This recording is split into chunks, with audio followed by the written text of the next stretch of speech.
সবাই চিৎকার করে জানাতে পারে না তাদের খারাপ লাগার কথাটা। কেউ কেউ আছে খারাপ লাগলেও বুঝতে দেবে না, এক মুখ হাসি হেসে বলবে না, কোনো অসুবিধে নেই। আসলে অসুবিধা যে সত্যিই নেই এমনটা কিন্তু নয়। এমন নয় যে তাকে কোনো কিছুই প্রভাবিত করছে না, সে কিন্তু প্রভাবিত হচ্ছে।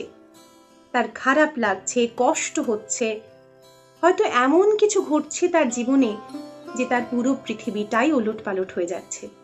তবু মুখ ফুটে সে বলতে পারছে না, অভিযোগ করতে পারছে না, যা তার চাই তা সে জোর গলায় জানাতে পারছে না। আসলেই মানুষগুলোর কপালে কিন্তু অনেক দুঃখ লেখা থাকে। ভিড়ের মধ্যে খালি পায়ে দাঁড়িয়ে থাকাটা আসলেই অসুবিধাজনক। আরো অসুবিধাজনক কি জানেন? আরো অসুবিধাজনক সেই ভিড়ে কেউ পা মারিয়ে দাঁড়িয়ে থাকলে তাকে ধাক্কা মেরে না ফেলে দিয়ে আমার কোনো অসুবিধে নেই এটা বলাটা।